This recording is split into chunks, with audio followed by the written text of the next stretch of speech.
शापित कथाएं। नमस्कार, मेरा नाम संतोष है और मैं एक प्राइवेट कंपनी में जॉब करता हूँ।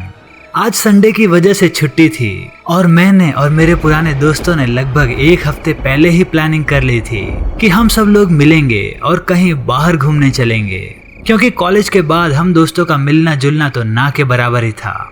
2 साल में हम लोग अब तक बहुत कम ही मिले थे। मैं, जतिन, आशीष और अखिल, हम चारों कॉलेज के टाइम से ही अच्छे दोस्त थे और घूमने फिरने के भी बहुत शौकीन थे। लेकिन अब सब लोग अपनी जिंदगी में बिजी थे।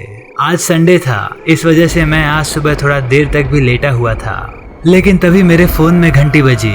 उसकी वजह से मेरी आंख खुली तो फोन मैंने उठाया और देखा तो फोन जतिन का ही था, क्योंकि हम घर से लगभग 10 बजे निकलने वाले थे, क्योंकि शहर में उन चारों के घर थोड़ा थोड़ा दूर दूर ही थे।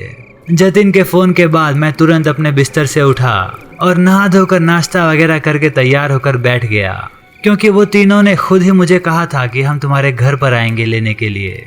घर में बैठे बैठे ये सोच रहा था कि कहाँ रह गए ये लोग, कि तभी आशीष का फोन आता है और वो बोलता है, अबे जल्दी बाहर आ, हम तेरे घर के गेट पर ही खड़े हैं। आशीष के इतना बोलने के बाद ही मैंने तुरंत अपना बैग उठाया और घर के बाहर निकल गया। अखिल अपनी कार लेकर आया हुआ था। फिर उसके बाद मैं भी जाकर तुरंत गाड़ी में बैठ गया। हम चारों बहुत खुश थे आज, क्योंकि बहुत टाइम के बाद चारों एक साथ फिर कहीं घूमने जा रहे थे। अखिल कार चला रहा था, तभी उसने कहा, हाँ भाई लोग, कहाँ जाना है ये तो सोच लो।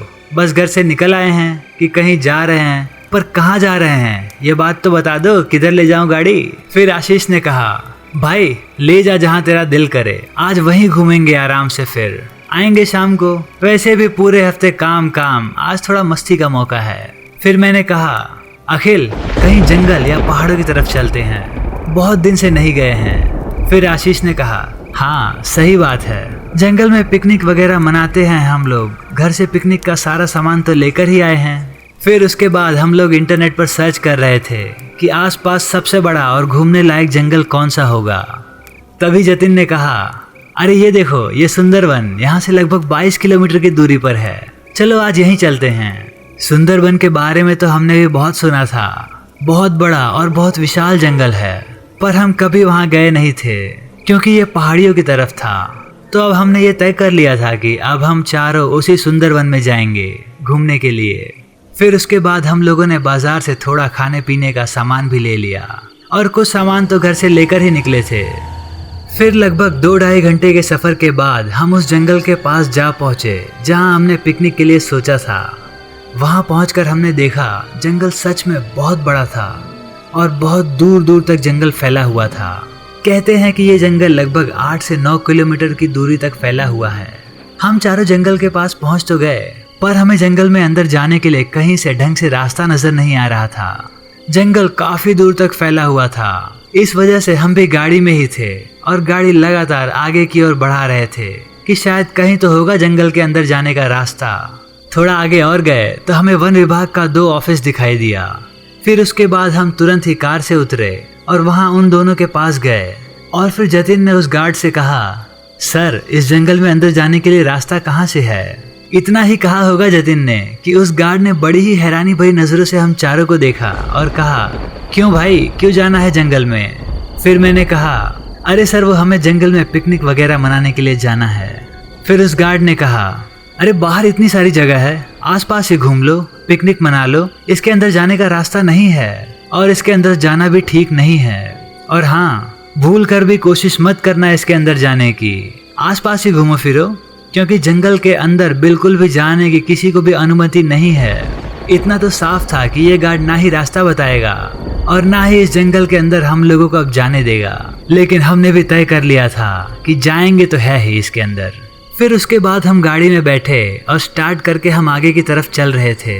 शायद इतना बड़ा जंगल हमने आज तक कभी नहीं देखा था।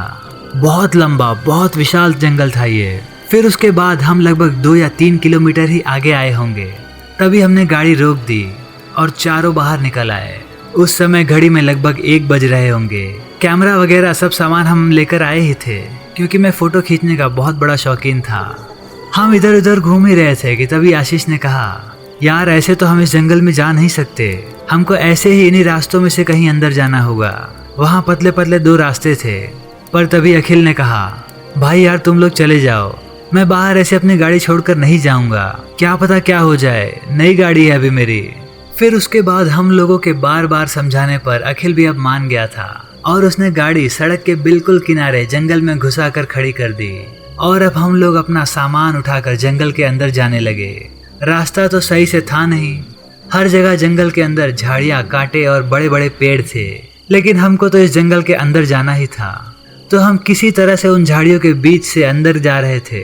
हम लोग जैसे तैसे जंगल के काफी अंदर तक चले आए थे, लेकिन अब मुझे थोड़ा डर लग रहा था क्योंकि इतने बड़े विशाल जंगल से हम बाहर भी कैसे निकलेंगे। मैं यही सब सोच रहा था, पर उस समय मैंने ये बात किसी को नहीं बोली थी। हम हंसी मजाक करते हुए अंदर जा रहे थे। अंदर जाकर हम फोटो खींच रहे थे और वीडियोस बना रहे थे क्योंकि हमें जंगल बहुत अच्छा लग रहा था और बड़े बड़े पेड़ और पशु पंछियों की आवाजें पूरे जंगल में गूंज रही थी। फिर हम थोड़ा और आगे आए और एक बड़े पेड़ के नीचे चारों बैठ गए।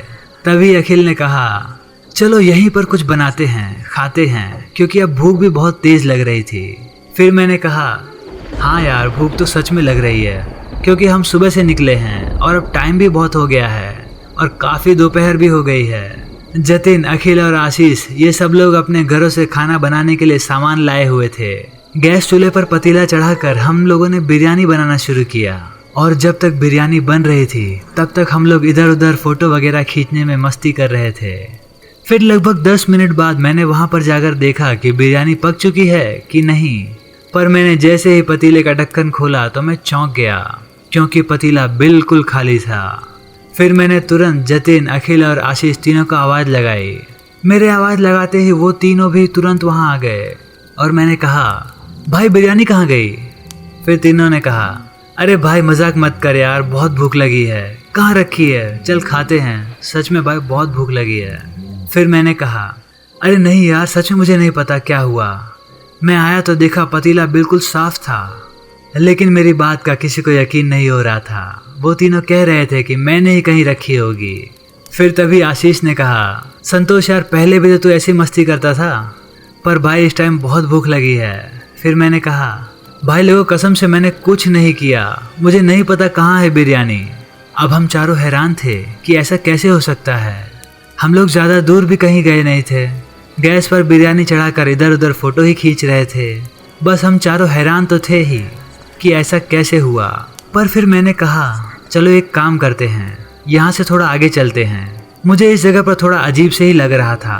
फिर आशीष ने कहा, सही कह रहा है यार संतोष, यहाँ तो सच में मुझे भी अजीब लग रहा है। इतना बोलकर आशीष वो फोटोज दिखाने लगा जो इतनी देर से वो खींच रहे थे, पर उसने देखा कि हर एक फोटो में एक काली सी परछाई दिख रही थी। फोटो हम तीनों ने देखी तो तुरंत मैंने भी अपना फ़ोन निकाला और मैंने भी कहा, यह तो मेरे साथ भी हो रहा है।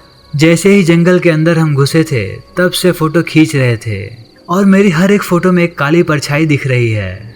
हम चारों ने फोटो वीडियोस बनाई हुई थी, सबके फ़ोन में जितनी भी फोटोज़ थी हर एक फ़ोटो में वो काली परछाई साफ साफ नज़र आ रही थी, जैसे कोई हमारे कैमरे के आगे ही खड़ा हो।